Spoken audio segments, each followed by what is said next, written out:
हाँ जी, तो आज हम स्टार्ट करने जा रहे हैं हमारा 10th क्लास का सेकंड चैप्टर मानव तंत्र। ये चैप्टर हमारा पूरा 6 नंबर का है और इसमें से एक बड़ा क्वेश्चन भी बोर्ड में आता है। देखिए, इस चैप्टर को जो स्टार्ट करेंगे तो इसमें कई सारे हम तंत्र के बारे में पढ़ेंगे। तो सबसे पहला जो आज हम तंत्र पढ़ने जा रहे हैं वो है पाचन तंत्र। पाचन तंत्र को पढ़ने से पहले कुछ बेसिक चीज़ है जो यहाँ पर हमें जान लेनी है, जैसे कि कोशिका के बारे में हम पढ़ लेते हैं। कोशिका, देखिए कोशिका किसे कहते हैं, या फिर क्वेश्चन यूँ आता है कि मानव शरीर की मूलभूत संरचनात्मक इकाई का नाम बताइए। तो मूलभूत संरचनात्मक और क्रियात्मक इकाई जो है मानव की वो कौन है? कोशिका, सेल। एग्जाम्पल देके समझाऊं तो जैसे कि एक बिल्डिंग को बनाने के लिए हम ईंट का इस्तेमाल करते हैं, तो ईंट उसकी क्या हो गई? यूनिट। ईंट से पहले दीवार बनेगी, एक कमरा बनेगा, बिल्डिंग बनेगी, इस तरीके से धीरे धीरे। तो इसी तरीके से यहाँ पर जो शरीर है वो कोशिका जो है उसकी क्या होती है? क्रियात्मक और संरचनात्मक इकाई। कोशिका जो समान प्रकार के कार्य करने वाली है वो मिलकर के बनाती है उत्तक, टिश्यू बनाती है। उत्तक से फिर आपका बनता है अंग, अंग मिलकर के बनाते हैं तंत्र, और तंत्र मिलकर के बनाता है शरीर। बात समझ में आ रही है आप? तो कोशिका, कोशिका से उत्तक, अंग, तंत्र और शरीर, इस तरीके से हमारे जो है ये पूरा एक शरीर बन जाता है। तो यहाँ पर सबसे पहले हम जो स्टार्ट करने जा रहे हैं वो करने जा रहे हैं पाचन तंत्र।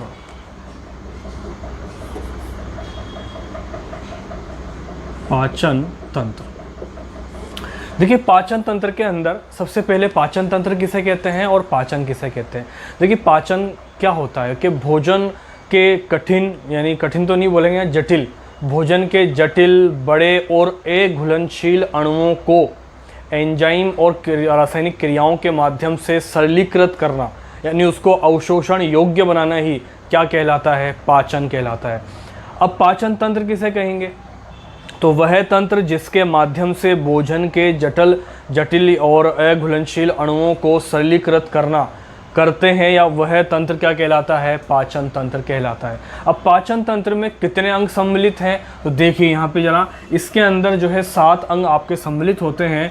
मुख से शुरू होता है, मुख के बाद आती है ग्रसनी, फिर आपका आता है ग्रासनाल, उसके बाद आ जाता है आमाशय, फिर आती है छोटी आंत,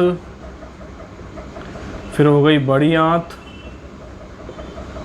और लास्ट में हम लिख देंगे मलद्वार या मलाशय।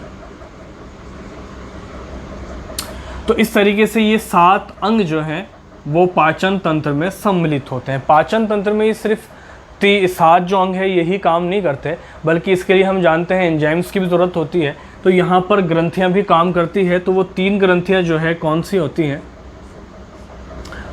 पहली आपका जो है मुख से ही हमारा पाचन शुरू हो जाता है, तो वहाँ पे काम करती है लार ग्रंथि, अग्नाशय ग्रंथि, और एक होती है यकृत।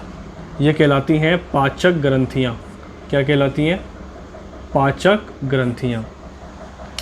तो पाचन तंत्र में क्वेश्चन यहाँ से ये बन सकता है कि पाचक ग्रंथियों के नाम लिखिए। तो अग्नाशय, यकृत और लार ग्रंथि। एक और चीज़ यहाँ पे हमें जान लेनी है वो है इसके बारे में कि जो 7 अंग हैं ये मिलकर के क्या कहलाते हैं? तो ये कहलाते हैं आहार नाल। क्या कहलाते हैं ये? आहार नाल। ठीक है, इसे हम या फिर इसे हम पोषण नाल भी कहते हैं। क्या कहते हैं इसको? पोषण नाल। तो पोषण नाल या आहार नाल भी इसे कहते हैं। और इसकी लंबाई, अगर वो पूछता है कि इसकी लंबाई कितनी होती है, तो ये 8 से 10 मीटर लगभग इसकी लंबाई होती है। दूसरा सवाल इससे जो पूछता है वो है आहार नाल के कार्य बताइए। देखिए आहार नाल कार्य मतलब ये है कि इसके टोटल जो 7 अंग मिलकर के, ये सब मिलकर के जो काम कर रहे हैं, उसका मेन जो मोटिव है यानी वो क्या काम हो रहा है। देखिए यहाँ 3 काम होते हैं। पहला काम, भोजन को सरलीकृत कर पचाना, यानी भोजन को सरल करके पचाना, पहला काम। दूसरा लिखना है भोजन पच गया तो उसका क्या होगा? अब अवशोषण। तो पहला पचाना, दूसरा अवशोषण करना, तीसरा जो है हम लिखेंगे कि भोजन को मुख से लेके मलद्वार तक पहुंचाना। ये 3 काम जो है आहार नाल के होते हैं। अब यहाँ पे हम स्टार्ट करने जा रहे हैं, एक एक करके इनको सबको डिटेल से पढ़ेंगे। तो पहला हम स्टार्ट करेंगे मुख। देखिए अगर मैं मुख की बात करूं तो पहला हम टॉपिक लिख लेते हैं हमारा मुख। देखिए मुख की बात करते हैं मुख जो है ये हमारा मुख गुहा में खुलता है। मुख गुहा के अंदर जीभ होती है। जीभ मुख गुहा में जिस हिस्से से जुड़ी होती है उस हिस्से को हम बोलते हैं फ्रेनुलम लिंगुअल। क्या कहते हैं? Frenulum lingual. तो क्वेश्चन आता है कि जो जीभ है वो मुख गुहा में जिस हिस्से से जुड़ी होती है, जिस भाग से जुड़ी होती है, उसे क्या कहते हैं? Frenulum lingual. दूसरी बात, मुख गुहा के अंदर जो है ऊपर और नीचे क्या पाए जाते हैं? तालु। ऊपर का तालु कठोर होता है, नीचे का तालु मुलायम होता है। मुख गुहा के अंदर ही हमारे दांत पाए जाते हैं। दांत आपके दो प्रकार के होते हैं, ठीक है। ये होते हैं आपके अस्थायी दांत और एक होता है स्थायी दांत। देखिए आपके सबके जो है बचपन में हमारे दांत आते हैं जिसे हम दूध के दांत भी कहते हैं। क्या कहते हैं इसको? दूध के दांत। अब दूध के दांत मतलब कि ये जो है तकरीबन एक बच्चा जब बड़ा होता है तो 6-7 साल के आते आते उसके धीरे धीरे दांत टूटना शुरू हो जाते हैं और फिर उसके जब दांत आते हैं दूसरे तो वो कहलाते हैं स्थायी दांत, ठीक है।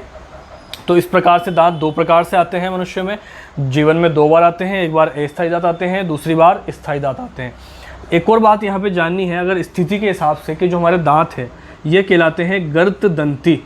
गर्तदंती यानी क्या होता है कि हमारे दांत इस प्रकार से होते हैं, ये हमारे मसूड़े हो गए और उसके अंदर हमारे दांत इस प्रकार से धसे हुए होते हैं, ठीक है। यानी कुछ हिस्सा बाहर होता है और बाकी हिस्सा अंदर धसा हुआ होता है। तो ये स्थिति आपकी कहलाती है गर्तदंती। इसके बाद में हमें जानना है कि हमारा जो मुख है उस मुख के जो है वो होंठों के द्वारा बंद होता है। ये होंठ जो है मुख को खोलने और बंद करने का काम करते हैं और भोजन को पकड़ने का काम भी करते हैं। अब बात करते हैं इसके अंदर दांतों की। ये तो हमने सिर्फ जीवन में कितनी बार दांत आते हैं, ठीक है, वो तो उसकी बात हो गई। लेकिन इसके प्रकार की अगर हम बात करें तो दांत जो है वो 4 प्रकार के हैं। कितने प्रकार के हैं? 4। तो पहला इसमें हम पढ़ेंगे कृंतक। कौन सा होता है? कृंतक। दूसरा होता है रदनक। तीसरा हो गया अग्रच्वर्णक और चौथा हो गया च्वर्णक, ठीक है। तो ये हो गए आपके 4 दांत, इंसाइजर, कैनाइन, प्रीमोलर और मोलर। इंसाइजर, कैनाइन, प्रीमोलर और मोलर। देखिए इसके अगर हम काम की बात करें तो इन चारों जो दांत हैं इनके काम भी अलग अलग हैं। पहला जो हमने पढ़ा कृंतक दांत, इंसाइजर, इन दांतों को काम जो ये चपटे दांत भी कहते हैं, इसको हम जो हमारे आगे की तरफ आपको दिख रहे होंगे, तो ये दांत जो है कुतरने या काटने का काम करते हैं।